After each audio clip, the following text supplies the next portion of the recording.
Today's guest is one of my greatest teachers.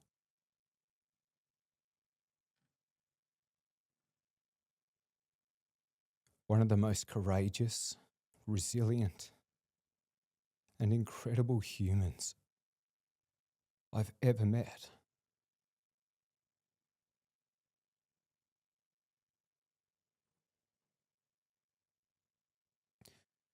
A woman I have the utmost respect for.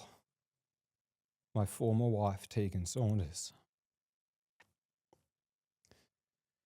Relationships are one of life's greatest mirrors.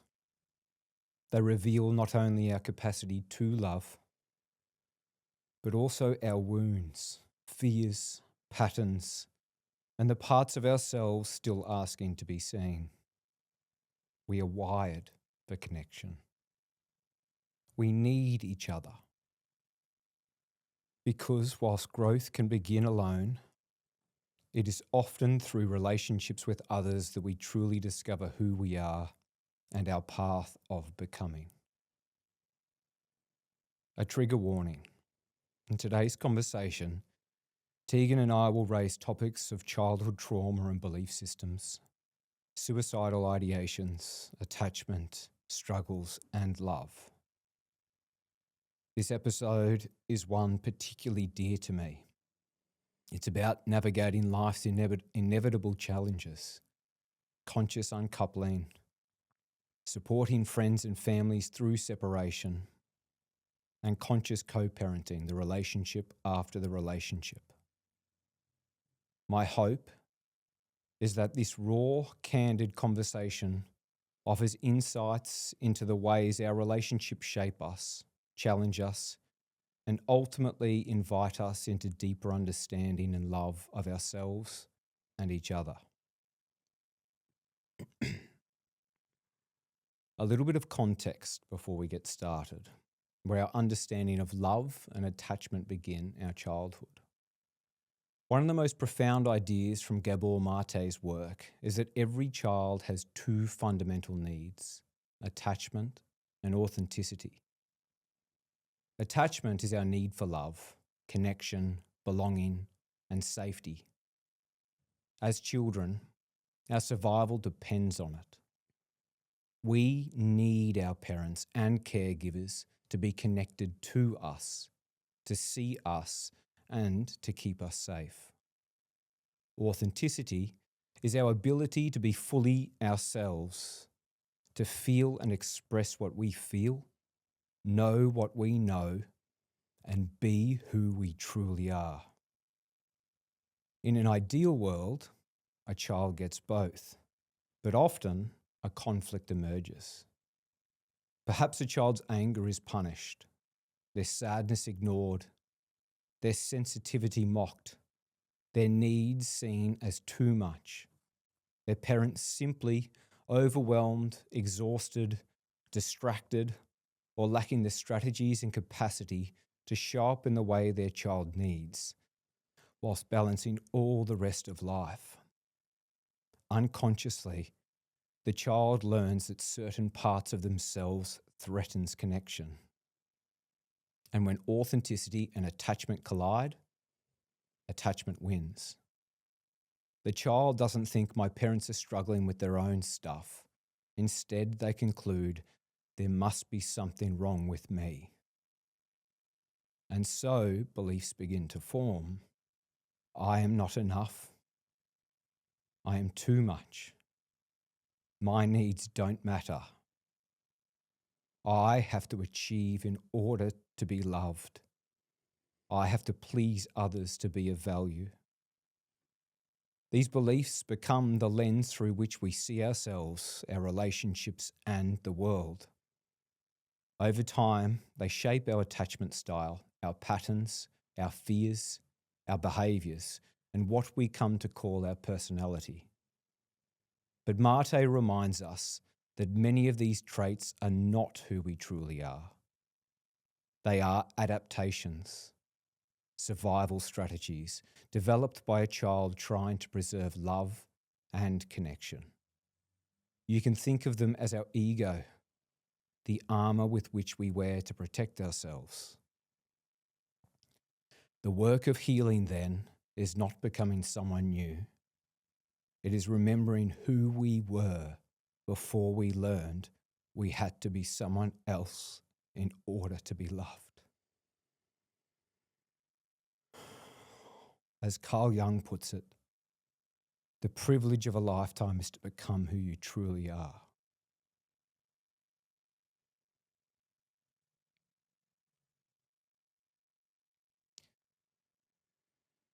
Tegan, welcome to North Star. Thank you. Thank you so much for being here. Thank you for having the courage to step into this space and have this conversation. Given that introduction, I'd ask if you would share with the listeners what your childhood was like, what challenges and adversity that you faced, what belief systems that might have formed, and how you carried that with you throughout your life. Good question. I guess the belief systems that I carried from my childhood were around abandonment, not feeling good enough, not feeling lovable, not feeling worthy. As a child, I was very confused. I didn't live with my mum or my dad. They separated very early. Neither of them could look after me, essentially. So I went to live with my grandparents, and there was a period of feeling like confusion around why I didn't have my parents, why my parents didn't want me, why my parents didn't visit me. I remember just feeling like I just wanted a real family. And as much as my nana and my granddad gave me so much love and safety in that space, there was still that inner yearning of wanting to be loved by my parents, of wanting their connection, of needing to know that I haven't just been completely discarded. And so there was a lot of pain underneath the surface. I was separated from my sister. I went to live with my grandparents at about 3. Would you talk, before going and living with trandparents, there were a series of events, traumatic events. Yeah. So could you share those to set the context of what formed your ideas of yourself and relationships? Yeah. So my mum was a young mother, and when I was born, she wasn't with my father. So there was a lot of conflict, energetically in that space. And when I was born, my mother didn't have capacity to take care of me. At this time, she'd had a boyfriend that she was living with, and from my awareness of what was actually going on is my mum had sent a letter to my dad telling him to come and get me or she would put me in a home. Like, she didn't have capacity. She didn't want me anymore. And so my dad came and picked me up, and my sister stayed with my mum. And over that period of about at least 5-year period where my sister stayed with my mum, she was sexually abused by both my mum's boyfriend and his brother. And I went off to live with dad, and I didn't have the awareness that I have now as to what actually was happening during that time. And it was only after my son was born, I would have been around 38, 39, that I had uncovered the fact that I was sexually abused as a child as well, on multiple occasions. It was not something that was in my conscious awareness. It was something that my subconscious had locked away because it was too painful to even face. And so along the path of my healing journey, it was uncovered where my body remembered these incidences, and I guess it made a lot of sense as to the layers of suppression that I was carrying and the disconnection. And I think my part of my soul was squashed like very early on in not feeling safe, in not feeling like I could be me. I was very shut down at a very young age. Yeah, understandable. To the stories that you told me, you also had started before that when your mum wanted to abort you.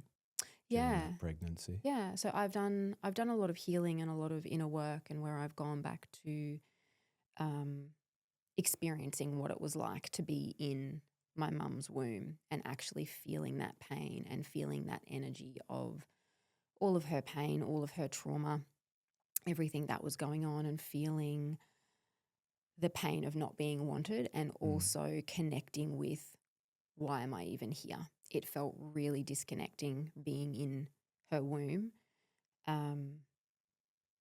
which I know for some people is going to be a little bit like crazy and out there. That's a whole nother story, but it's just feeling that disconnection. But really it was like she did not know how to cope.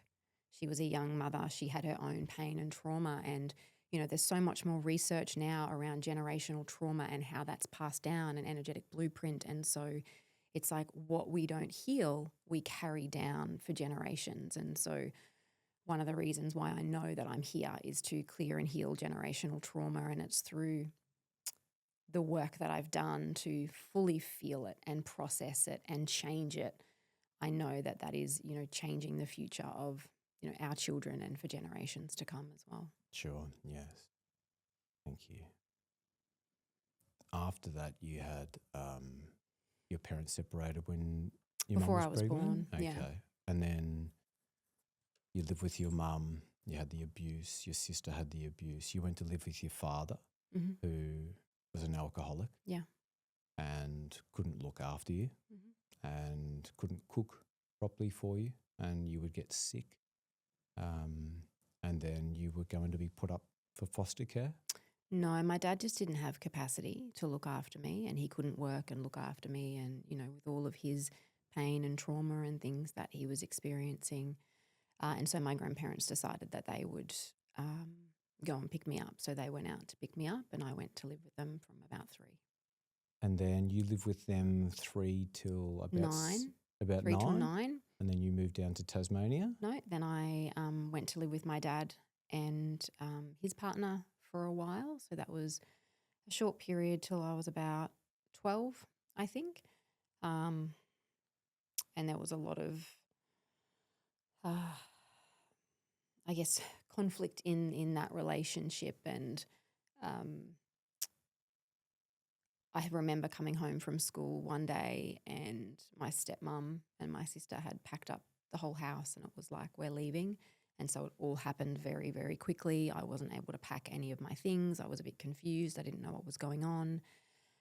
My grandparents were away on holiday, and so my stepmom decided that they wouldn't bother them, and so they called my mum. And so there was a bit of uncertainty within me as well, because I had never really lived with my mum other than a child, and we didn't really have a lot of connection. And so my mum picked me up, and I think that was around 12 or 13, and I went to live with her and my stepdad. Mm-hmm. And Kelly? And Kelly for a little period, yeah. And what happened with Kelly? What was her sort of coping mechanisms from her own childhood abuse?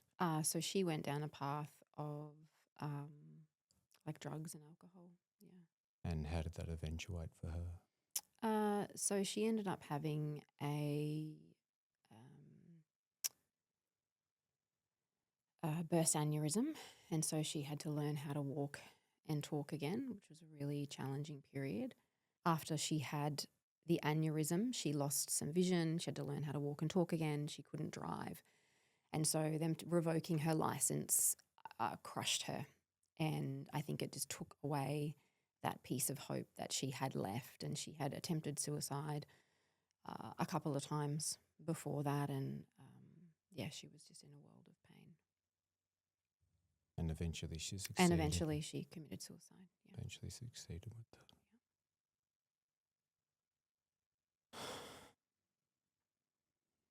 Yeah, I think that's important to capture the wounds that happen through our childhood and our understanding of. I think humans are amazing in terms of what we normalise. We can normalise anything. Whatever a child's experience is normal for them. And so within the familiar patterns of that is often what they look for later on, even if it's chaos, even if it doesn't serve them, even if it hurts and harms them. Yeah. Well, I actually, it was so interesting. It wasn't until like the last couple of years of our relationship where I actually realized I'd had a traumatic childhood. I had all of these things happening and you don't know any different. Like as a child, you just think, well, that's just my childhood, and you don't really associate it with being traumatic. It's just, well, that's just what you've lived and that's the experience. And I remember going to a psychologist and she did this test and I had like 8 out of the 10 big T traumas. And I was like, whoa, that's like so confronting. Like I hadn't realized how much I had been through, which helped me to make sense of, okay, well, I can understand why I've responded in the way that I've responded with everything that I had been through, and it helped me to understand it to a deeper degree. I think that's common. I think a lot of listeners are going to resonate with that, not really giving ourselves permission to understand that we've gone through a lot. Certainly it's come up in my own journey. Obviously vastly different journeys aren't to be compared. They're unique to each of us and the impact that they have is real for us. Thank you for sharing that with me. I'd also like to share a little bit about my childhood and my core wound, just for the context of listeners, to help them understand that even in a really privileged household and home and upbringing, core wounds can be created in really bizarre ways by children and what they believe. And I only found all of this out about 30 years afterwards, but I come from a really beautiful family, a really wonderful parents, and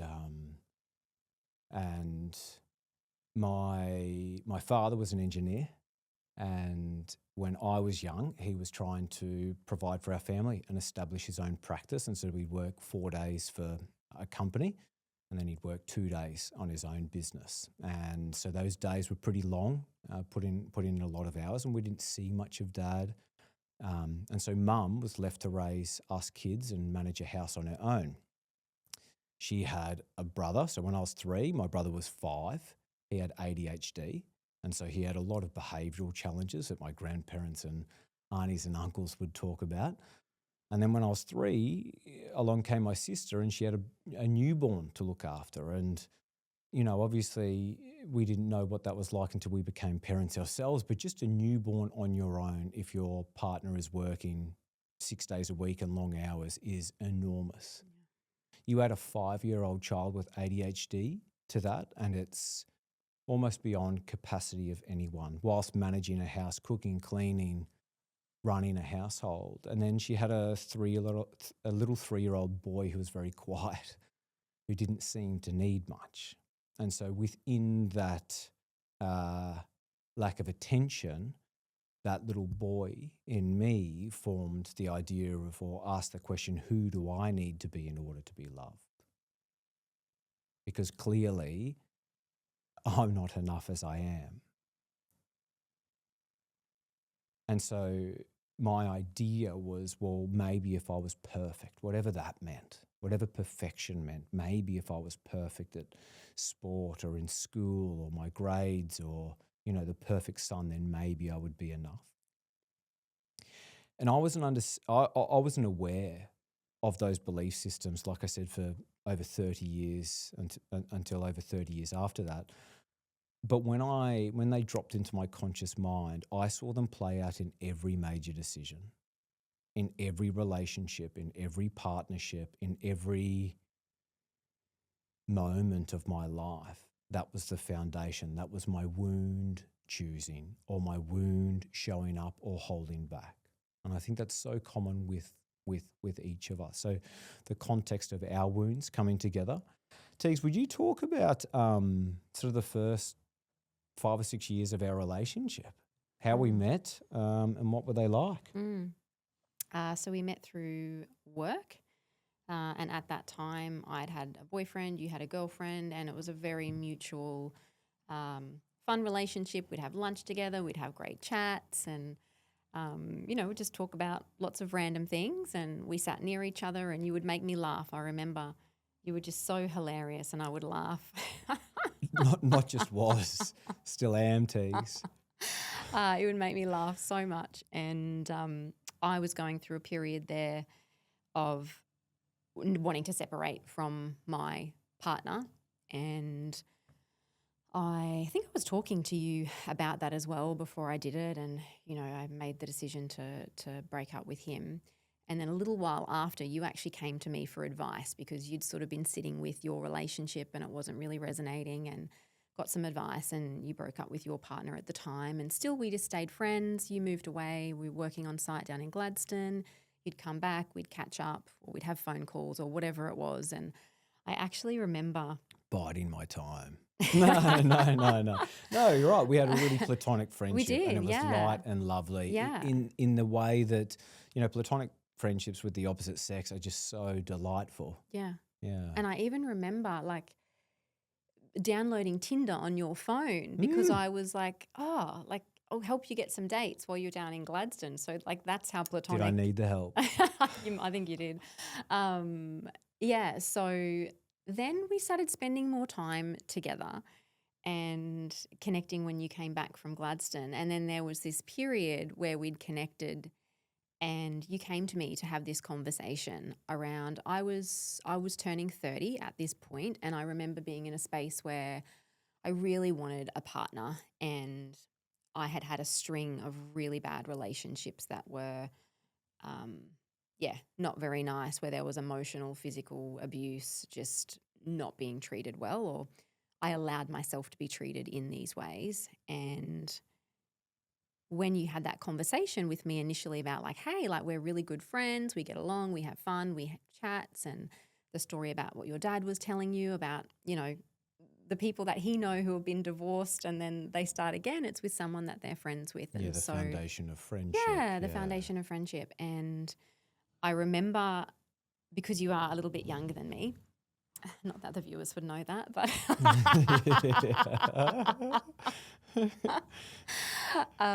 you're a little bit younger than me. And so my initial thought was I don't know, I'm ready. I'd cried to you on the phone of I'm 30, I'm ready to settle down. I want to get married and have kids and go through that natural progression. And so when you spoke to me, you were like, I understand where you're at, and you wanted to explore a relationship. And I think in the beginning I was like, thanks, but no thanks. Yeah, you said, I'm flattered, I'm just not interested. And then we just started spending more time together, and it was like something just shifted. And then it was I felt so madly and deeply in love with you, and it was I'd felt like I'd been in love before, but this was so different. And then we went through a 2-year period of so much intense, love, and we just had such a great relationship, and we communicated really well, and we never fought. For those 2 years, it was almost perfect. It was delightful. It was really lovely, and it was traveled. We bought a home. Yeah. We bought a house within 6 months of getting together, and we had the intention of getting married and having kids. And I think we started our journey in personal development as well, and I thought growth was one of the core values that really brought us together.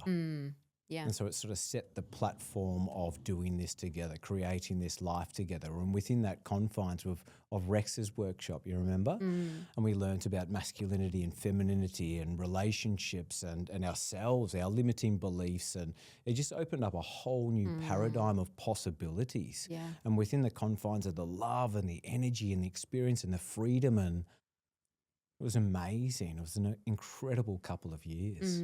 Absolutely. Until it wasn't. Well, we're not there yet.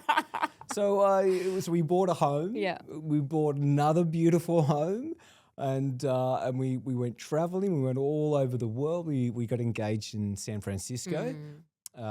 You chose the incredible location of our wedding on Uluwatu, the cliff tops of Uluwatu for our stunning, wedding. We had incredible family and friends over there celebrating, and somewhere along the lines in the years following that, life got hard and then really hard. Yeah. So talk us through, you had the suicide of your sister. That was before we met. You had the passing of your mum early on in our relationship. We got engaged, yeah.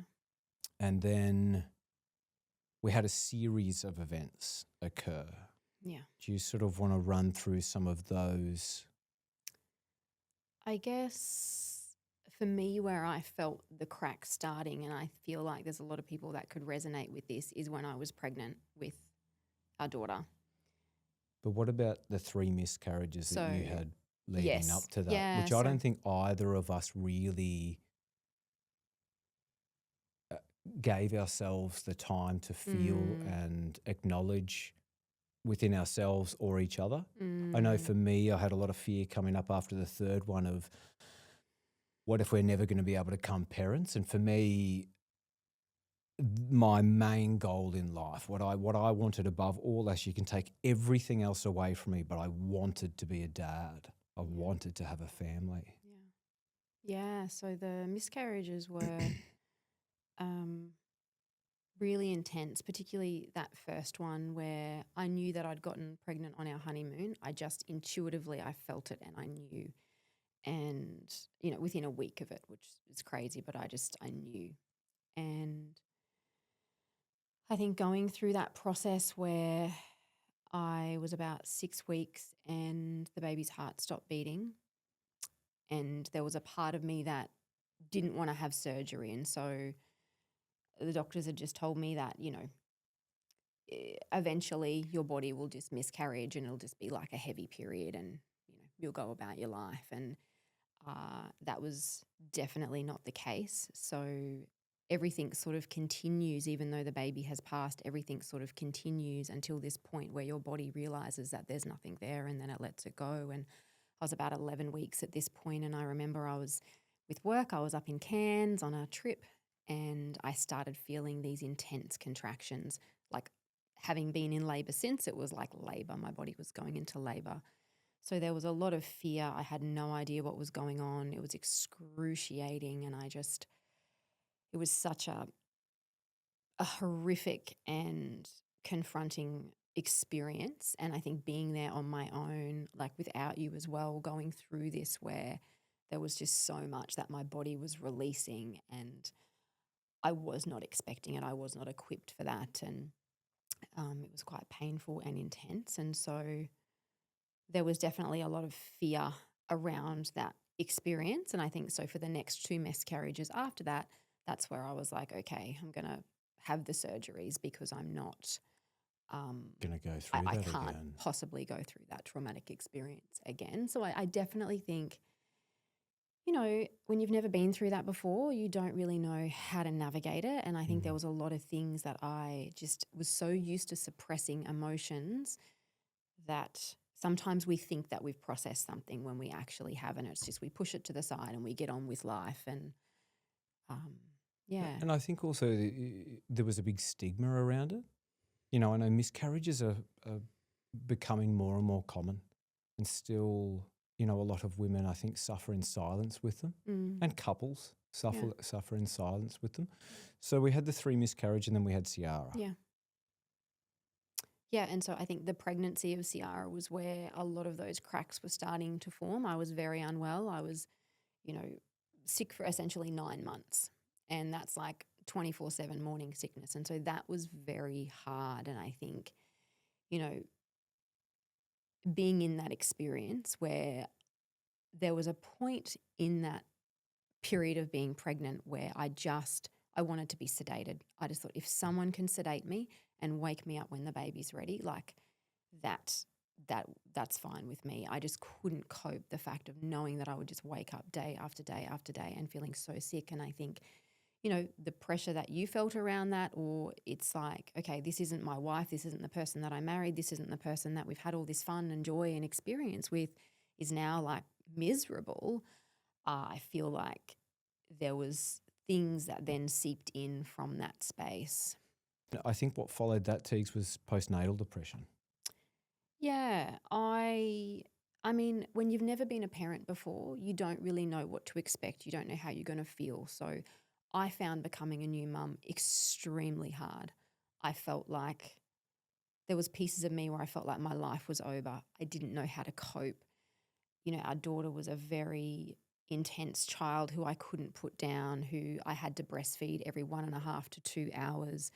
You know, up in the night multiple times. We had to rock her to sleep an hour to an hour and a half every time. Like, it was the most intense thing that I'd ever experienced, on top of, I broke my tailbone during labor. And so just like so much pain, so much exhaustion. Your hormones are kind of going crazy, you're exhausted. So there's so many shifts and changes that happen where you can't see the light. You just don't know that it's ever going to end. Yeah. We had COVID, we had the lockdowns, we had isolation. I gave up alcohol, which was a huge thing for me at that stage. I didn't realize how much I was relying on alcohol, and I guess the social aspect around it. Here in Australia, a lot of men in particular, you turn 18 and sort of the initiation into manhood is you go to the bar and you have a beer. And that became a big part of my social life. In fact, I would say that it was the glue of which almost all of my social life and all of my friends, everyone that I knew, would get together and drink. And I knew that that I was drinking a bit too much on the Friday and Saturday nights. I wouldn't drink Sunday through till Thursday. But it started to have an impact on how I was able to show up, my energy for you and being a young father. And I didn't realize at the time that alcohol wasn't the problem. Alcohol was my solution to the problem, but I wouldn't figure that out for many years to come. But in doing so, I really lost my social circle. And so the isolation and alienation and the struggles that I went through made it also much more difficult to be able to reach out and talk to people and ask for help. I think the biggest contributing factor was what came next, which was Cohen being born. You had established your business, you loved your business, you were passionate, women's sexual health and well-being. And then when Cohen was born, I think we were almost up to our nose in water, and then we were drowning completely. It coincided with a year-long house renovation, a 2-year pool and yard renovation with multiple building issues and court. My coping mechanism was largely cannabis without the alcohol and not being able to cope within the disconnection of our relationship.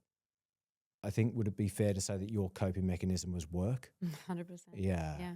How many hours do you think that you worked? Well, that was my place of suppression, and I would work probably 50 to 80 hours a week whilst managing being a mum. I remember, when Ciara was born, I had 4 weeks off work before I was back in. And I'd realised, actually, one day I was in the shower and I was feeling emotion come up in my body. And I was like, oh, don't want to feel that. I'm just going to suppress that and go downstairs and work. And I was like, oh gosh, this is the pattern. This is what I'm doing. And I realized I started my business 6 months after my sister had committed suicide. And so I was like, oh, wow, like this has been such my space of distraction, of I don't have to feel all of this pain and all of this trauma and all of these things that I'm experiencing if I can just disconnect and work. And that was my space of self-worth, of, getting out of lack, whatever it was, these patterns and programs I had. It was like, if I just work, then I'll be enough. And I remember one day I was on the bed and I was chatting to you and I had this realization drop in of, oh my gosh, I'm trying to prove myself, because Dad had passed away by that time as well. I'm trying to prove myself to my dead parents. Here I am, like, working so hard, and it didn't matter what success I achieved. It never was fulfilling. I felt so empty, but I was so ingrained. It was like that was my identity, and I'd worked so hard for so many years to create this successful business, successful, on the outside. But internally, there was just so much like conflict and pain around it as well. And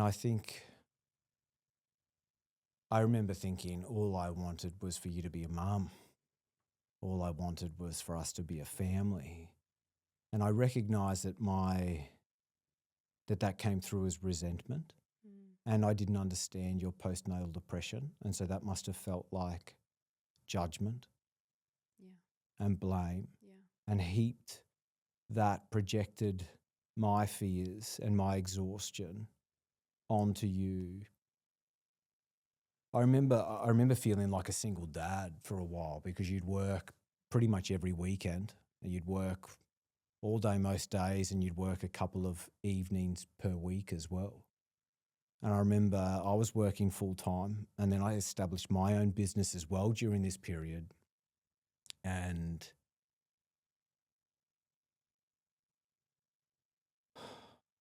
all I was conscious of, I remember trying so hard. I was focusing on what I was trying to give you. I remember so many times asking myself, like, please let my love be enough. Please let my love heal you, heal your pain, heal, because I could see it. I could see the coping of the work and the the use of it to not sit with the pain that you had suppressed. Mm. That was an element for sure.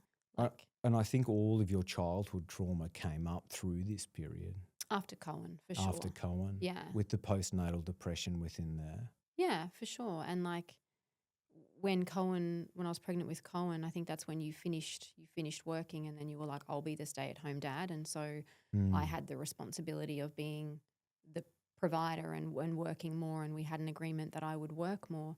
But I think in that space, I have such a large capacity to be able to hold so much. But I think that there's only so much that you can continuously overgo your capacity. And so when Coe came along, here I am trying to connect with this new baby, work a business, and manage with a challenging child at that point, where she was just desperately seeking connection, and she was carrying her own pain from, our wounds and our dynamic and all of these things going on. But it was very hard, and I felt a disconnection, and I didn't really feel seen in that. I felt judged for sure. I can imagine. Yeah. I can imagine. I think the other things to note, my health. I didn't understand why. I remember going to about 12 different doctors and saying, I'm 30 years old.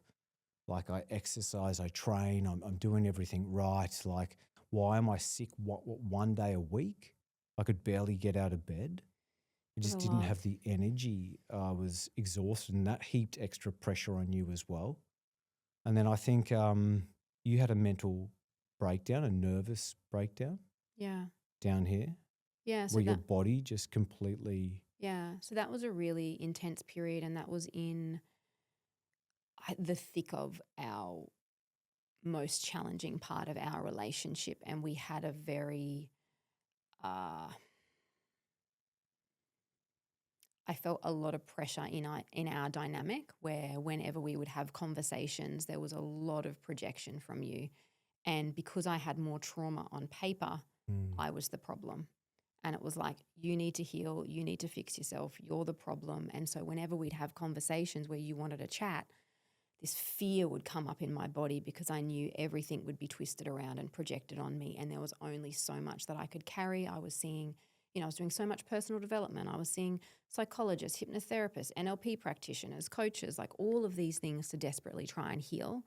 And it felt like it was all me. So I felt innately flawed. I felt like there was something wrong with me. I could barely cope with how much pressure I was feeling. And I remember this day that we were going to be going down to the coast, and we'd had an argument that morning, and you were like at me, like, you need to reflect on this, and da da da da da da. And I was driving up the coast or down the coast, sorry.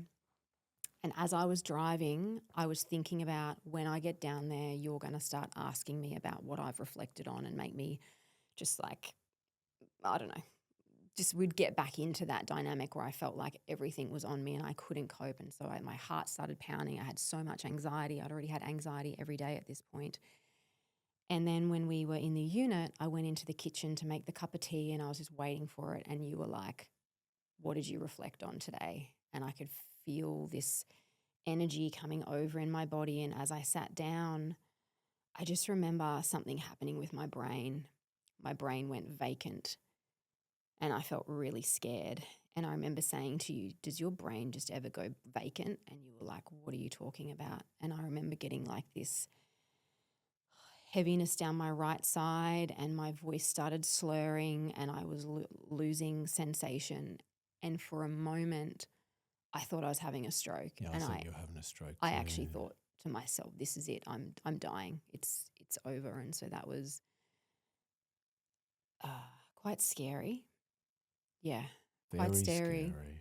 You called the ambulance, obviously. I went to hospital, and but that went on for weeks after, where I would have this imbalance in my brain chemistry from the amount of stress that I was under, where I would just check out and I would lose my motor skills. And I remember sitting there one day trying to eat a salad, and it took me 20 minutes just to get the fork to my mouth because I had no capacity, and I just felt so alone in that. I felt at that point you were so much in your own stuff that you had no capacity to even feign like interest in what was going on or support in that space. And so we were both very much struggling so deeply in our own stuff, but we could not see each other and did not have capacity to support each other through that. Despite love.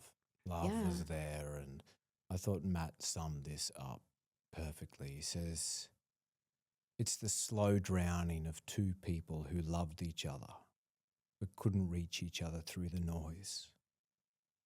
People shout when they cannot find a way to be heard.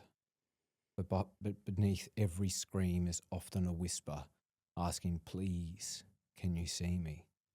I'm scared and I need to feel safe. Yeah.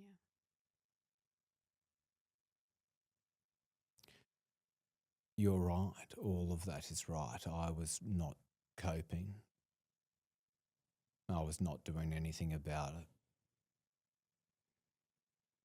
I wish that I knew what I know now, Teags. I wish that I knew how to hold space for you. I wish I knew how to give to you, but I didn't know how to give to myself. And I was giving from an empty cup at a point in time, and so all you felt was what was left over, and that was not much, and it wasn't pleasant. I remember saying to you at one stage, it felt like I was on a boat, and we were in a storm. We were both in a boat in the storm, and we were trying to call out for one another. But the sea was too big, and all the clouds just went dark. And I remember not being able to talk to anyone. I remember my own self-talk, and I think a lot of men are going to resonate with this, like struggling in silence. And whether it was not having the courage to speak up, or I think it was not feeling worthy. I didn't want to be a burden to anybody. I didn't want anyone to know that I couldn't handle what we were going through. And I thought, like, who are you to complain? To myself, who are you to complain? You have so much to be grateful for. Like, you have so many privileges. You are so blessed. Who are you to feel this way? Like, who are you to be sad and to be sorry? And so I struggled in silence instead of having the courage to put my hand up and talk. And without doing so, I wasn't giving myself or my family what you needed. I was using cannabis to escape instead of sitting with it and feeling it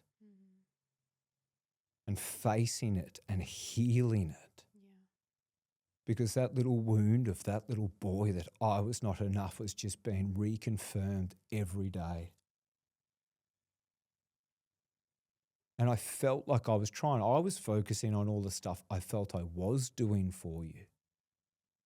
Because it wasn't all terrible, you know. I felt like, geez, I'm holding the fort with the kids whilst Tegan works. And you were going on overseas business trips, a couple of them per year, and I was holding the fort, and you had conferences in Australia and team trainings and team meetings and, and I remember, monthly Cohen and I would buy flowers for you and Ciara and he would give them to you. Do you remember? And we'd write cards and I'd get him to give them to you and Ciara to sort of model to him how to treat a woman. And I remember feeling like nothing I ever did was enough. But it wasn't enough. And it wasn't enough because I wasn't giving you safety. I wasn't safe for you. Yeah. Well, you were doing what you had capacity to do. And what I knew, I'd never seen conflict resolution. I'd never seen conflict or healthy conflict from my parents. I didn't know how to navigate this. I remember years after all of this writing, journaling and going, I think I called you and said, we were so unprepared for what was ahead.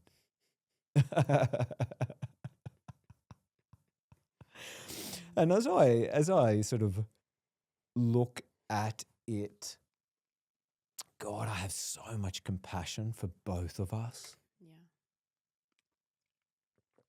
For both of us and the inner children in both of us. We'd never established safety within ourselves. Yeah. Well, when we were fighting, it's not us fighting, it's our wounded inner children that were just projecting their stuff and their fear and their pain. Yeah. It was a lot.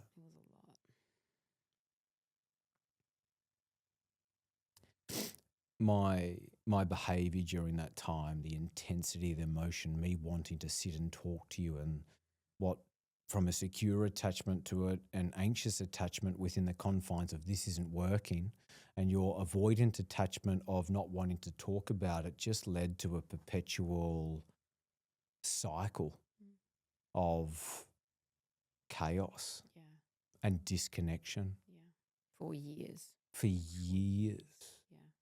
And no one knew, and you weren't talking to anyone. I wasn't talking to anyone because I felt so alone and I felt like no one's going to understand what we're going through.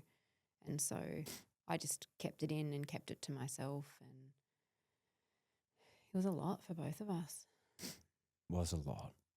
And I want to take a moment in particular to acknowledge you. Like, with all of that going on, with the childhood that you had and that surfacing during that period of time. Yeah. And for you to have had the courage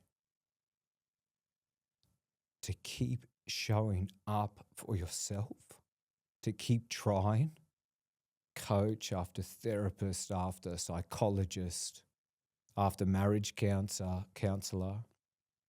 after NLP practitioner, to keep on persevering to try and heal. Like,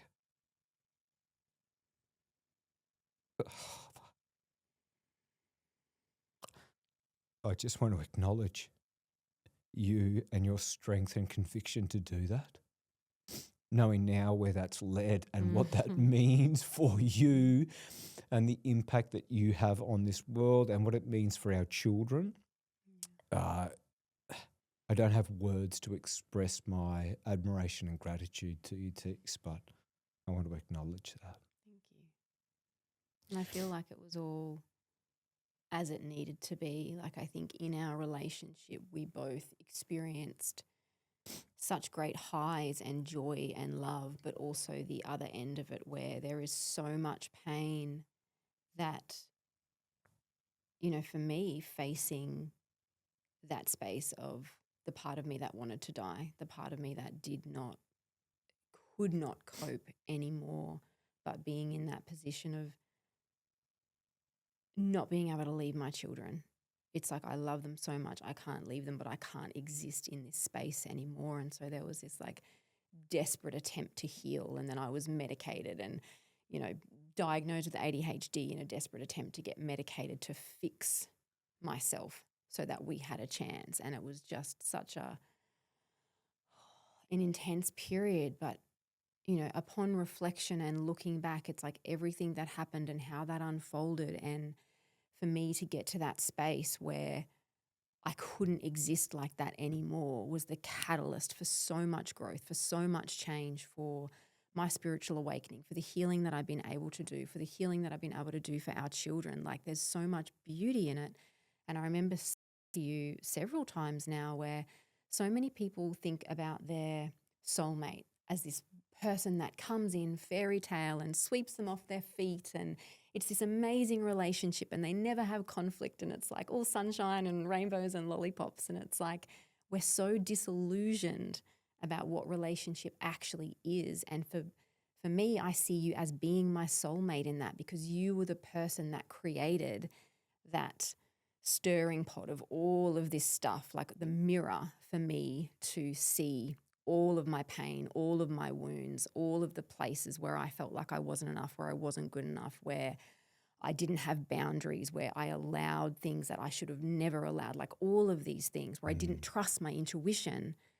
And it's through that experience, if I hadn't have experienced so much pain in that space, there is no way that I could be where I am now, so grateful, loving life, having so much self-worth, so much self-love, boundaries, self-respect. I communicate my truth. Like so much has shifted and changed in a matter of years, all because I had to get to that point where something had to shift. And it was such a beautiful unfolding. Thank you. So I'm grateful for you for it. I mean, it's. Can I get that in writing, please? I know we've got it recorded. I don't ever want to go back there, but and I won't. But there's the beauty when we can alchemize that pain, when we can look at ourselves, where we can see, I can see how I showed up through that pain, where you were so triggering to me, and you were triggering. But I think if we can look at what is triggering us and find the gold and realize it's never the other person. The other person is holding the mirror for the pain and the unhealed wounds that we have within inside of ourselves. And we can just start to look at what are the common patterns. And for me, I remember you were bringing it up with me a lot about how angry I was and how frustrated I was every day. And I was. And I remember going through this process. I'm sure me bringing it up helped. Yeah, helped you calm down, did it? Yeah, yeah, it really helped me stay calm. It was great. I remember writing it out in my notes on my phone. I was like, I'm going to track how often I'm angry and frustrated and how many things just really get under my skin. And it was one of the most confronting things that I have ever done. I didn't realize how angry and frustrated I was every single day. I just didn't have any capacity. I was so exhausted. Our relationship was so painful. And it was through that process of of like really realizing like something has to shift, something has to change. Like I can't continue being in this state of constant anger and frustration and anxiety and like overwhelm and all of the things. I remember periodically, probably every 3 months, asking you if we could sit down and talk about our relationship. Yeah. Because clearly it wasn't working as it was. Yeah. And I loved you. I loved you dearly in those moments, but I wanted to talk about it, and just mention it brought out this, what I now see as fear of abandonment, of the trigger. But what it felt like was rage, just this projection of anger and fear. And that's it, Patrick. All you do is fucking run. Every time things get hard, you would say things and I'd go, I love you. Like in my head, I love this woman. I don't want to abandon her. And so I just sit there in this just perpetual, okay, like all I can do in this moment is try and show up the best that I can. Yeah. And I wasn't. My nervous system wasn't allowing me to show up in any way except and I a lot of could sense that, right? And I had such a strong fear of abandonment and such a strong fear of a separated home, because that's what I experienced. And the thought of having a separated home, I would have endured that pain for however long I needed to, as to not face the fear of separation. And so I have so much gratitude for you as well, for being the one in the end that actually like made that call for us to separate, because Thank you. I know I would have gotten there eventually, but I just could not face the fear and the pain of that process. Or letting go of someone so handsome. I mean, come on, Tegan. Thank you. We will get there. I want to read something first, though. I thought your words were so beautiful there, and actually it's summed up in a perfect piece of writing here. Every relationship is a mirror, and the ones that crack us open the most, the ones that bring out our worst alongside our best, are not failures of love. They are love, doing its most sacred work. The person who triggered your deepest wound was also showing you where you were not yet free. They were not your wound. They were the light that found it. And if you can soften enough to see that they too were doing their best through wounds you may never fully know, just as you were, then what looked like a story of loss and failure becomes something else entirely. It becomes an invitation to forgive, to release, to take back the parts of yourself you had given away to blame and resentment, and heal from within. To give yourself the full love that you may have been searching for everywhere else but where you'll find it. Because here is what nobody tells you. You can do everything within your capacity and it still falls. You can show up and fight for it and pour yourself into it, and the relationship still may not hold. And most people, when that happens, turn the blame on themselves or on the other. Because we were raised on a story that says true love plus effort plus sacrifice equals forever. And when it doesn't, and sometimes it doesn't, no matter how much you meant it, we assume someone must be to blame. But sometimes it isn't about blame. Sometimes it's about two people both trying, both wounded, both doing their imperfect best, whose nervous systems simply could not find each other through that particular storm. That is not a failure of love. That is the human condition. And if you are carrying the weight of a relationship that ended despite giving your all, I want you to hear this clearly. You are allowed to put that weight down.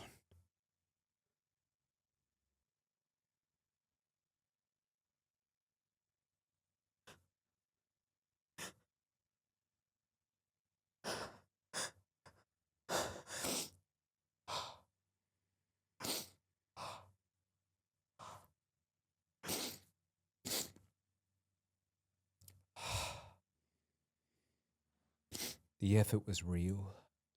The love was real. And neither of those things being enough does not make you not enough. We were never taught. No. We were never taught how to take care of ourselves. And our wounds had nothing to do with one another. It feels so personal when it's happening. And I think it's Not such personal. an act of preservation, self-preservation and coping to blame. Yeah, it's too painful to look at ourselves and to have to take full responsibility for the reality that we're creating. The tools, the resources, the awareness at that point. Sure didn't. Although we had plenty of tools and resources, but it's that layer of we can understand things from a mind perspective, but when there's deep ingrained pain and trauma in our bodies, in our nervous system, there's just so much disconnect. Yeah. I do want to speak a little bit about tools from a masculine perspective, but I do also want to share something that I wish that I knew back then. And I want to share this because I think there are so many wonderful men that when their wife needs them to hold space for them, or their partner needs them to hold space for them, that they want to fix it. Yeah. Or when the beautiful sacred feminine is coming at them and it feels personal and it feels like attacking, and there might be a lot of emotion there, as sometimes the beautiful sacred feminine can be, that we feel as men, we can feel in our wounding, we can feel like we need to defend ourselves, or that what she said wasn't quite right and so I need to rebut or get my voice in. And I wish that I knew how to hold space for you. I didn't find that out until my relationship following ours. And when you're in that experience, man, and it feels intense and it might be coming with wave after wave after wave, she doesn't need you to fix anything. And if you can just hold that space for her to allow that emotion, that expression, those words and that energy to come out, and it'll feel intense and it might provoke you, and you might feel the need to rebut or to tell her or to defend yourself. Just hold on to it and hold that space with your presence and allow her to feel safe to get it all out. And what you find is when the waves continue, at some point you'll feel this, and usually with a little breath, and it'll look like,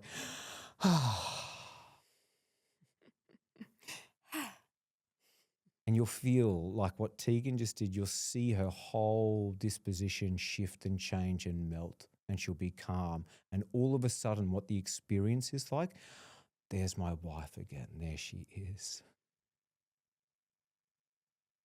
I wish that I knew that.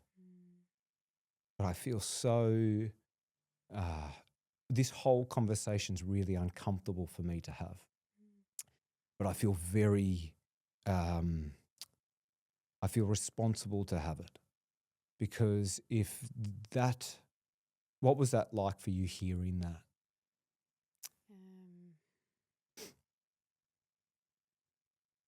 There's a part of me that that resonates with that. It's like in those times where I've needed you and you didn't have that capacity to be able to hold that space. It's to be able to be like, as children, and this is where it stems from, it's like we need to know that we can be all of ourself, our authentic self, in every single emotion, the spectrum of all the emotions from the highs to the lows. And quite often in relationship, it's like the high emotions are accepted, but the anger or the rage or whatever comes out is not, and that's suppressed. And I think there's a big issue with toxic positivity, and I felt like that was a big issue in our relationship as well. We've done a lot of personal development, but sometimes that can actually be, spiritual bypassing and so detrimental, where it's not actually understanding the depth and the presence of what is required, and to actually work through the emotions and to be able to clear them, and then to be able to land and to feel safe enough. And that safety piece was big. I didn't feel safe. I was trying desperately to be open and vulnerable, and I felt like every time I would try to, there was just this lack of safety to do so, and that creates more instability. Yeah. I'm so sorry. Thank you, but it's like... Teags, I'm so sorry.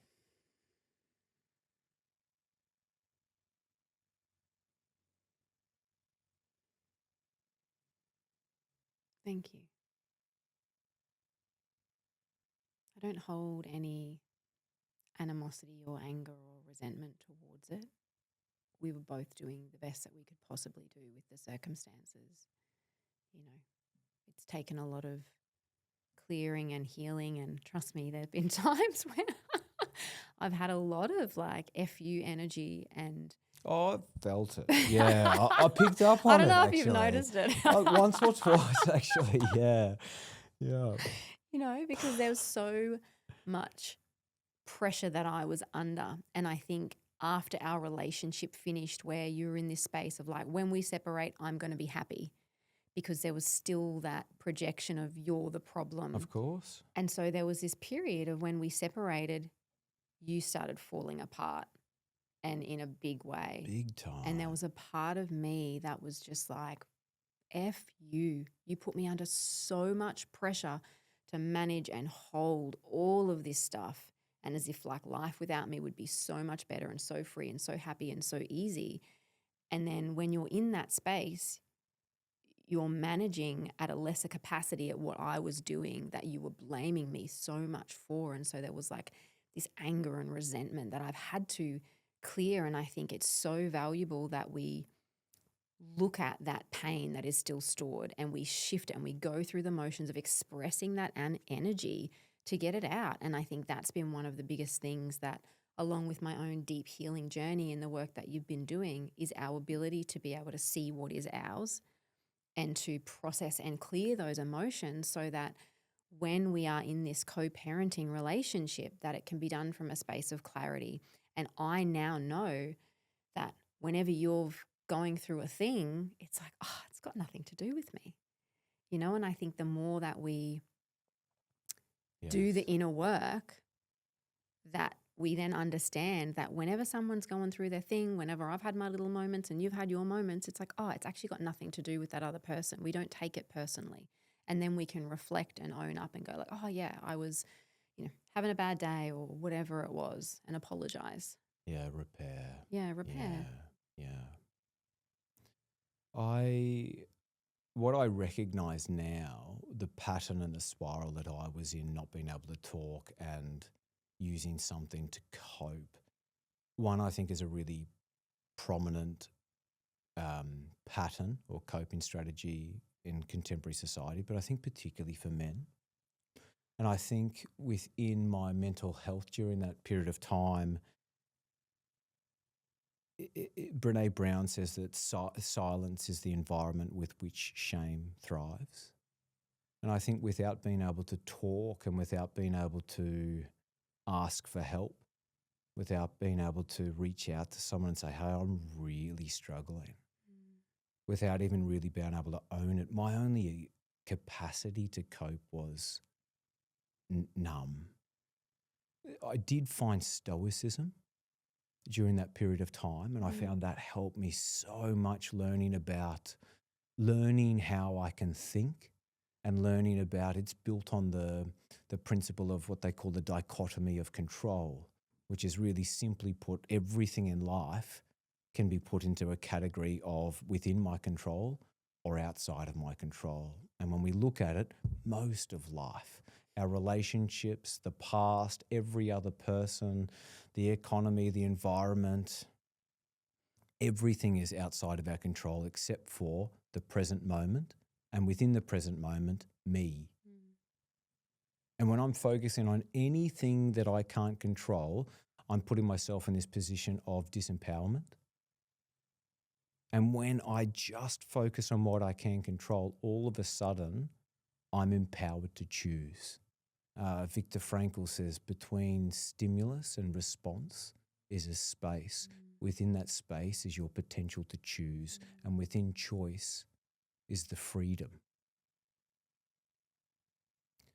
And I think the other thing that really helped me was exercise. My nonna died. And I remember my nonna was a wonderful man, and I looked up to him so much, such a strong man. He had polio when he was 17. They said he'd never walk again. He was in hospital for 2 years. They said he was a farmer working on his father's farm. They said, whilst you're in hospital, you may as well become an accountant or a lawyer, because you're never going to be able to walk again. And he went, at 17, he says, you won't tell me what I can and can't do. I'll decide. And he walked till he was 89, till he died. And he died, and in amongst all of everything else that was going on, I remember wanting to draw on his strength.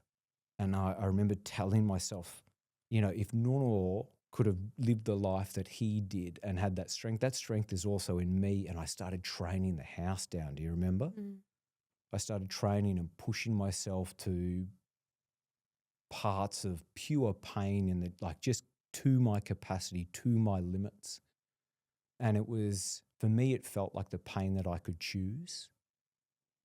But I found that moving my body, my mum always said, during rugby season, I was calmer. Moving my body, challenging myself, allowed me to get off the excess, get off the frustration, get off the emotions of a teenage boy or a young man. And I think it was true that I found it within the difficult part of our relationship. Mm. But I also want to speak to men who are suffering in silence and who don't feel like they might feel the way that I felt. They might feel like they don't want to be a burden. And in the spiral of that mental health, I think there's some patterns that men experience. And if you are going through any of that and you don't feel like you are worthy or enough, or you don't want to be a burden to other people, you might be having some really dark thoughts and dark days. The leading cause of death for men in Australia between 18 and 40 is suicide. Now, this is a travesty. And I want you to know, if you're listening to this, if someone sends this to you, I want you to know that your life matters. That no matter what's going on for you, life can get better. And that you have a place of value in this world. You can contribute to this world. That tomorrow can be better than today, but you have to speak. And what I found, the remarkable thing is if you find the courage within you to speak up, what I found is it might not just be your own life that you save. I remember when I finally was able to talk to a couple of my dear friends, a couple of years later, one of them reached out to me and I noticed the signs and asked him the question and he was able to speak to me. And so I know that me speaking about my stuff has saved at least one life. And he is the most wonderful man and father and husband and son. And this world is more blessed to have him in it. So you never know where your courage and your voice and your vulnerability will serve its place. Please. There's also a wonderful website called reasonstostay.org. Have you heard about this? Oh, it's brilliant. Young man in the UK lost his brother to suicide and wanted to do something about it. And so he started a website where people can write in anonymously. And if you're feeling suicidal, if you've got dark thoughts, you can go there and you can read a letter. There's been over 3 million letters written. That's reasons to stay. You can just read a letter to someone who's shown up for you, someone who cares. I think here in Australia, we've got Beyond Blue, we've got Lifeline. There are ways, because I think it's easy for men to cope. I think whether it's alcohol is a really common one, but alcohol and drugs, gambling, porn, social media, phone addiction, work addiction. Like when we look at the state of the world and Johann Hari's work on addiction, it's so prevalent. And I think what it indicates is a society that's not made for us to thrive. Life's hard. Life's going to have chapters, but those chapters don't last. You can get through this.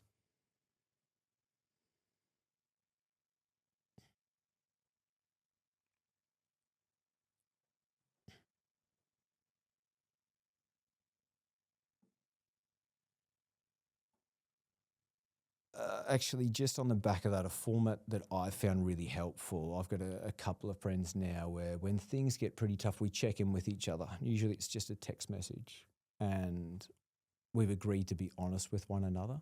So when things might be a little hard, usually a text might come back, "Hey mate, how are you? I'm not so good. I don't need anything. I just need you to know. And the difference that makes is enormous. I think for men, we often don't want anyone to fix things for us. We want to feel capable. And I think just being there with someone and just holding that space for them or sitting with them can make the world of difference. Men, we need to get better at this, to reach out and check in on one another and to be vulnerable with one another and really have our voice, find the courage within ourselves to speak up, because our vulnerability gives other people permission to do the same. I want to take this, I want to talk about what I call now a divine intervention, which is to say, Tony Robbins says, we'll often do more for someone that we love than we'll do for ourselves. And when I was able to start talking to a couple of friends about some of the challenges that we had, one of them in New Zealand was going through his version of it.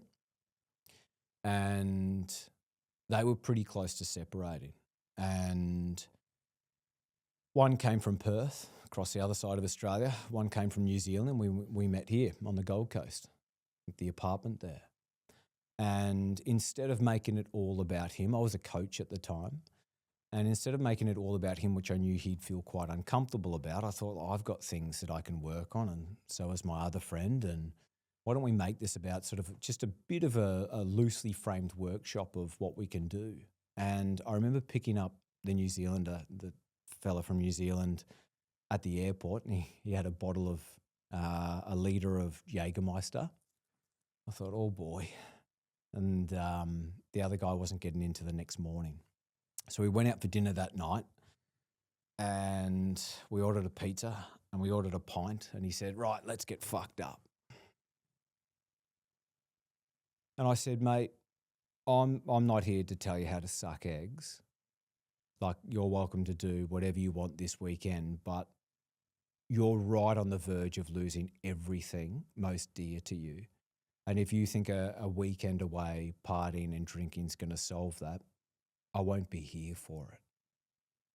So we can have a few beers, we'll have a few laughs, but I want to show up for you.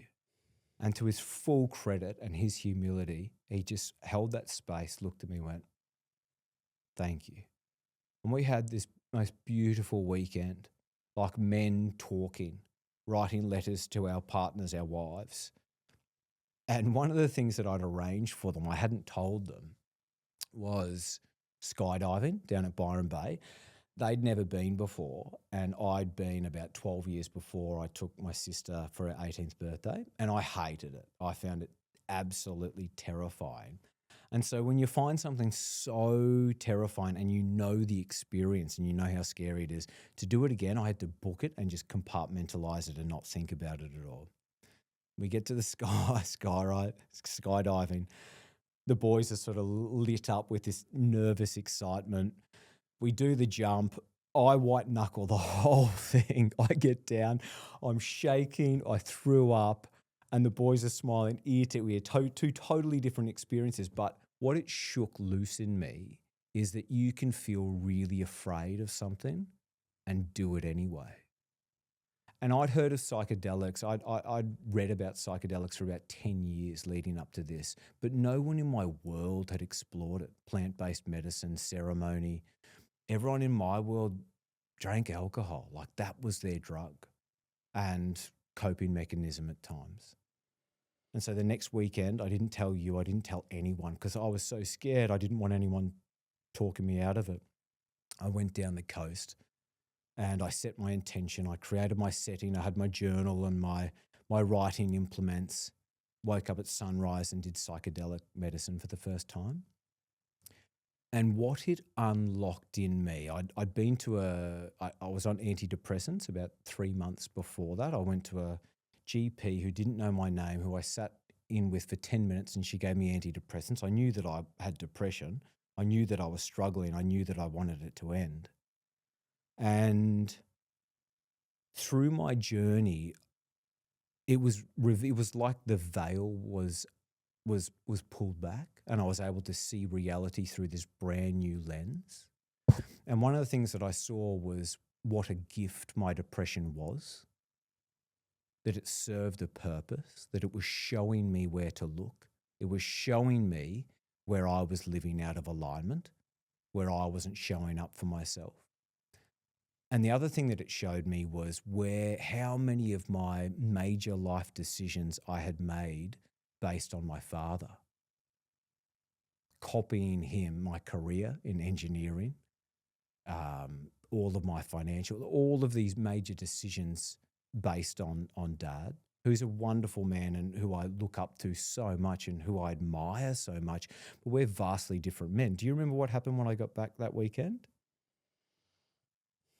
Oh, I told you we're selling both our homes and we're moving. Oh, that's right. Yeah. It became really apparent to me that what I wanted from life wasn't the life that I was living, and that I wanted more time together, more time as a family, more time in nature. I wanted to live in this, close to the water. And so our whole life, our whole story sort of packed up and moved at that stage. And I think Teagues, I know that also unlocked the scarcity mindset that I'd had so long, that put so much pressure and projection on you, particularly within the confines of your business. It unlocked that and allowed you, because you were considering a retreat at the time, it unlocked the financial sort of abundance mindset for you to go over to Tuscany. And the rest, as they say, is history. Because that was about $45,000. It was a lot of money. So Tuscany, Teagues, you are Italy, yeah. You are still in the confines of our relationship, still with all of this pain. What changed for you? Because I had the experience of you returning, but what happened over there?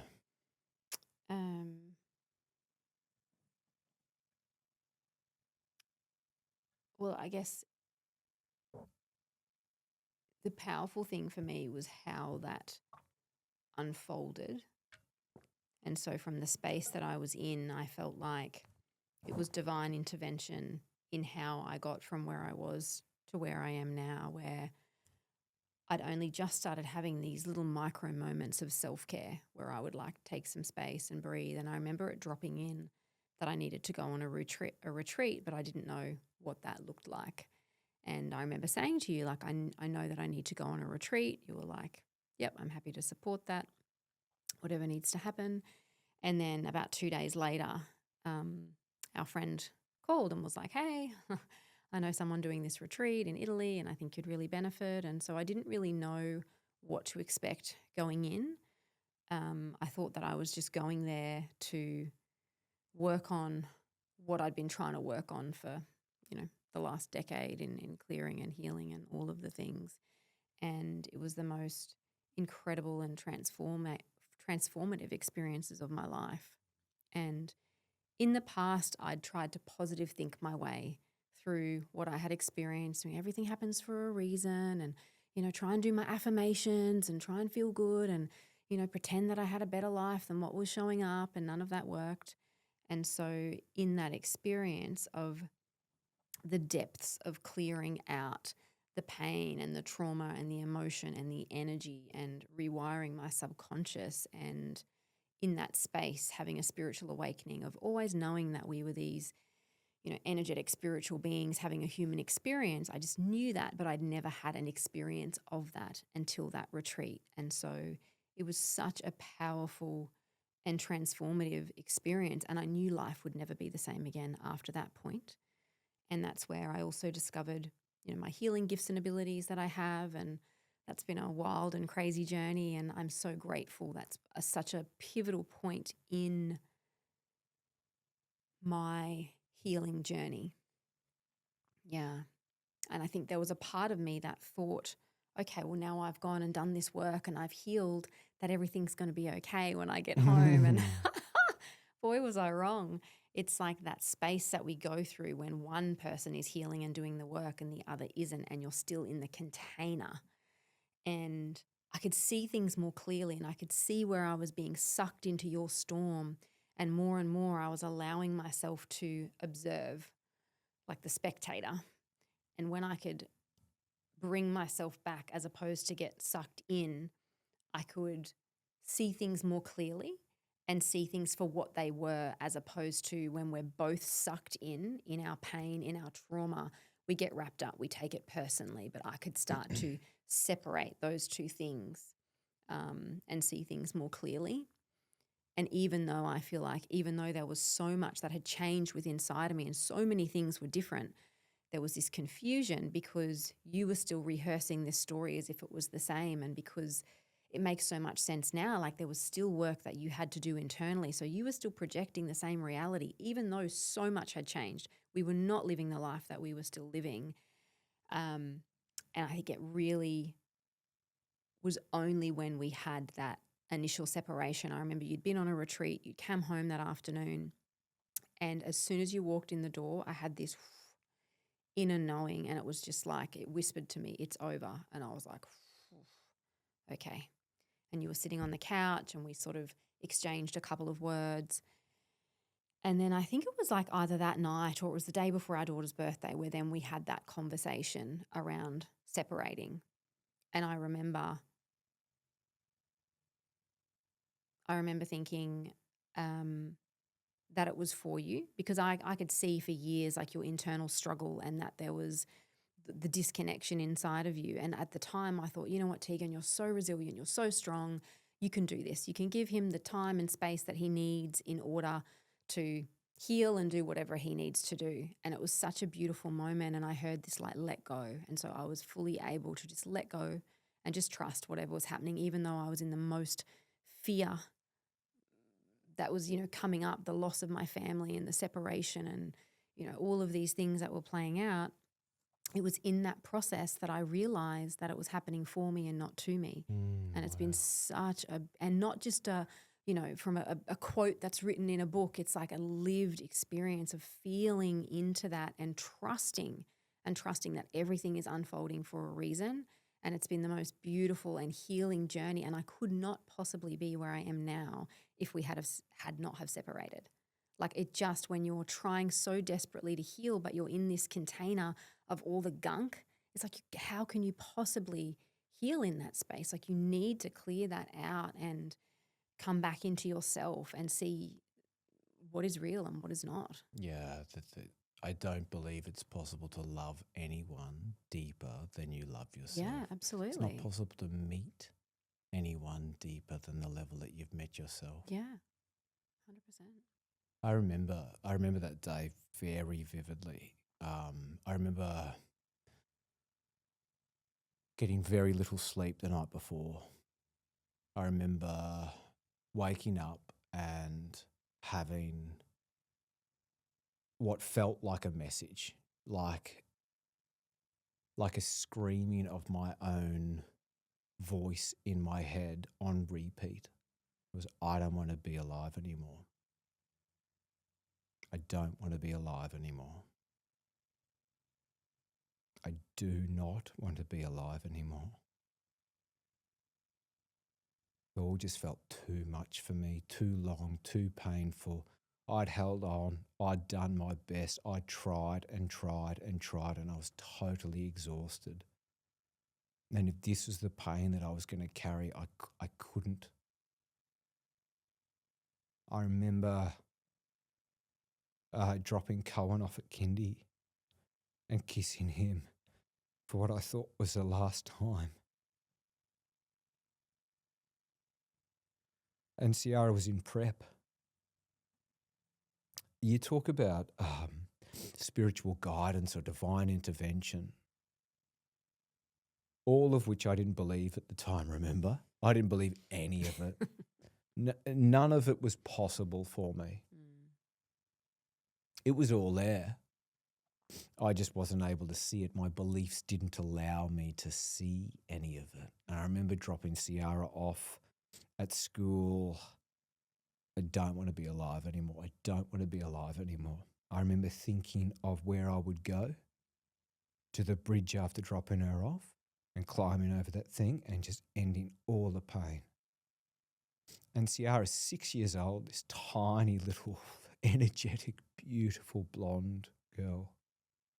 And, Ciara isn't the most affectionate child in the world. A lot of the hugs that she'd given me up until that point in time were a one arm looking the other way for a second and running off. She gave me very little affection. Probably partly what I know now is because of the energy that I projected onto you through her early childhood and the fear that she felt within that. And I dropped her off and I was really crying at this stage, and I was walking away. I was walking back to my car. It's the last time I'd ever see my children again.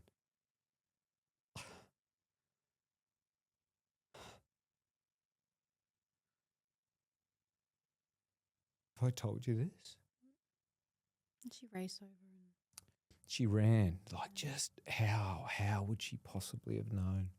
She ran probably 150 meters, ran back to me as I'm walking up, ran, Daddy, and jumps into my arms and hugs me and holds me for about 3 minutes. And my experience was her just pouring love into me, pouring love into me.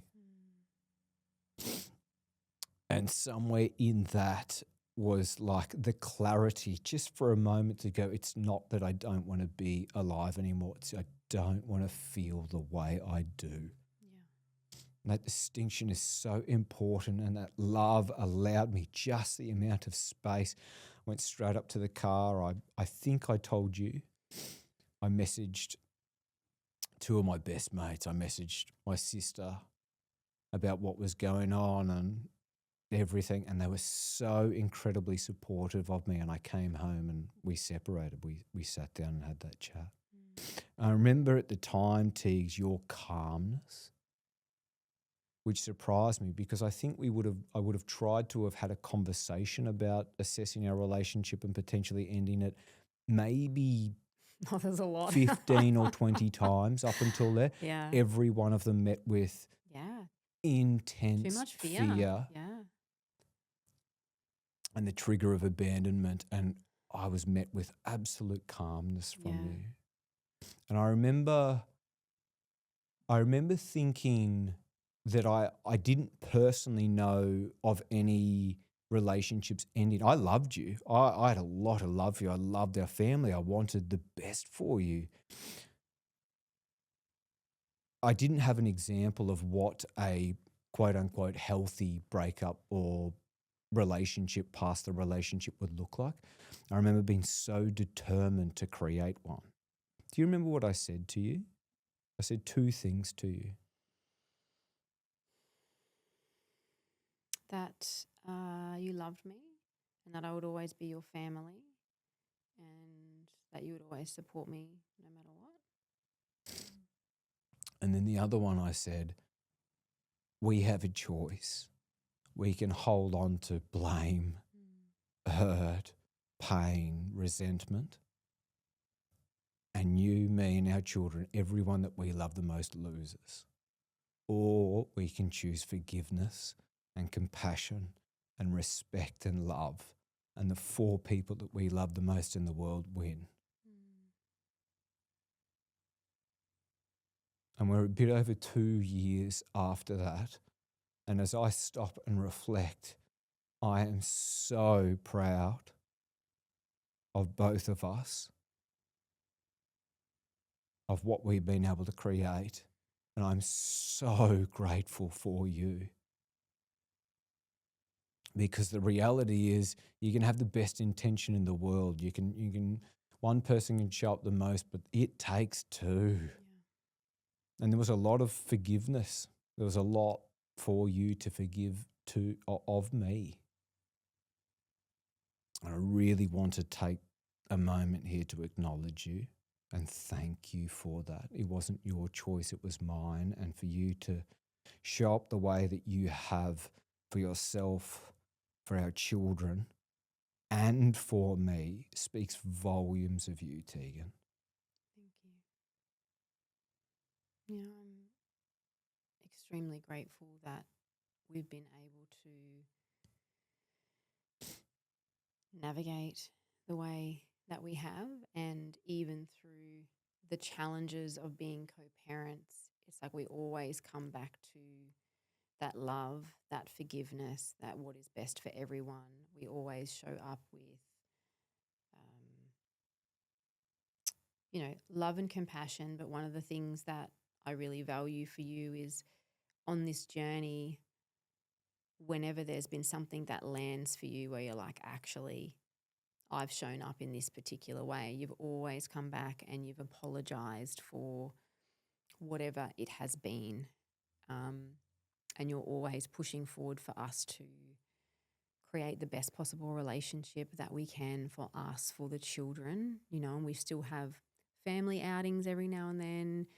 For Christmas, we spend Christmas together. There's occasional times that you'll sleep over so you can wake up with the kids the next morning on a birthday or whatever it is. And so it's such a beautiful thing that we've been able to foster this relationship through all the challenges that we have had, because I think there's so many people that stay stuck in their own pain and their own victimhood and their own projections. And it's when we can clear that out and show up with love and kindness and respect, regardless of the circumstances, like it's beautiful for everybody.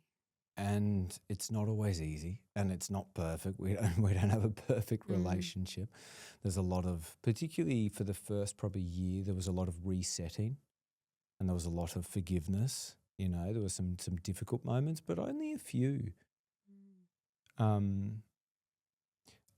want to ask what you think it took us to create this. What does it take a couple that have separated recently or a long time ago or are going through, a challenging period and, this may be a possibility for them. What do you think allowed us through that, what we call a conscious uncoupling? What do you think set the foundation for us? I think if I look at self, it is doing the inner work. And we can never heal a relationship without actually looking at where our wounds are and what is being brought up and how we show up and how we choose to show up. And so there's been some really challenging moments that I've had to keep reminding myself of the growth and the strength, and how through every conflict that we've had to navigate, through every challenge, it's giving me that strength. It's giving me that resilience to set a new path, and to also not take it personally as well, to know that whenever we've had those conflicts, it's like, okay, what's actually going on here? Is it I need to put in a boundary, or I need to understand that you're just reacting from a triggered space or whatever it is, and always coming back to like, what is that bringing up inside of me, and resolving what that is. Am I still holding on to some resentment? Is there something still that I'm still carrying that I need to let go of in order to show up? And just remembering that it's the mirror. It's like that person is just reflecting to us what is going on. And there are going to be people that are like wanting to cling on to that and know it's them, and you don't understand, and you don't know what they've done to me, and you don't da-da-da-da-da. It's like we've all got stories. Yeah. There's so much more that went on that we are not sharing. There's a lot. And so we have to have that ability to just draw a line in the sand and be like, there's been a lot of stuff that's gone on, and the only way forward is when we can go in, when we can resolve the pain, resolve the trauma, clear it from the body, shift our perspective to alchemize all of that pain into our biggest blessings, to then be able to move forward with a really healthy relationship. Because it's not just about us, it's actually about our children, how we show up, their modeling, how we move forward, what a definition of a healthy relationship looks like for our children, for the future generations, is how we show up. Like, we are responsible for doing the inner work and the inner healing that are going to change generations to come. And so it's so powerful. And I think we can sit there and blame and project all we want, but ultimately we have that self-responsibility to heal our wounds and to clear out the stuff and to stop blaming and to stop projecting, and know we are the creators. We are the co-creative of our reality. And so if our reality is really crappy and there's a lot of stuff going on, then we need to look at how are we creating that, and what do we need to shift? So within as without, like when we shift internally, our external reality shifts. Brilliant. So true. I love the thought that was Kerr and Ray that the most conscious in the relationship is the responsibility. Yeah. And so if you have the awareness, then you're the most conscious in the relationship and show up. Yeah. Even if it's hard, Yeah. it's a lot harder to have a perpetual relationship of conflict and resentment and blame and hate. So choose your heart. Yeah. And Absolutely. I also think if you've been in a relationship and it's a substantial relationship, most of it is love. Most of it is love. Maybe the very end or whatever happened, something awful happened. I think what I see is it's easy to hold on to that hurt and forget the love, but flip it. Forgive the hurt and forgive yourself. I think that's been transformational for me, for my journey since we separated. One of the huge moments was really, truly forgiving myself, loving the parts that were most hard to love. Yeah. Because the real truth, and I think this is true for ourselves, our relationship with ourselves, for an intimate relationship or for a co-parenting relationship, is that when we are hardest to love, or the parts of us that are hardest to love, is when we need it the most. Absolutely. Yeah. And when we can, and we can shine that light on our shadow work and have radical self-acceptance and radical self-love, only then can we truly become who we are. Yeah. That's the journey. That can be the work of our generation. That's healing. The kingdom of heaven is within you. The divine lives within you, all of us. You all are so much more remarkable, and your minds may at times allow you to comprehend. But please, if there's any part of this conversation that resonates with you, please hold on to this truth. All of you is worth loving. And you'll never find it out there. There isn't enough money or enough power or enough beauty or enough sex or enough girlfriends or enough holidays or enough houses to fill that. The only place that you can ever get that unconditional love is within. And I really recognized, Teags, within that, how conditionally I loved you. I didn't realize it until after we'd separated, how I loved you, but I needed you to fit into this box. Yeah. And that feeling must have been awful for you. And now, ironically, I feel like I can love you unconditionally. I love you for you. It doesn't mean that I need to agree with you about everything. It doesn't mean that we need to see eye to eye on everything, or that you might not piss me off from time to time. Me never. Which you do. I love you and I honour you. I'm so grateful for you. Really, truly. As a co-parent, as the mother of our children, as my ex-wife, as my teacher, but as a soul doing the most incredible work in this world, I love you and I honour you. Thank you.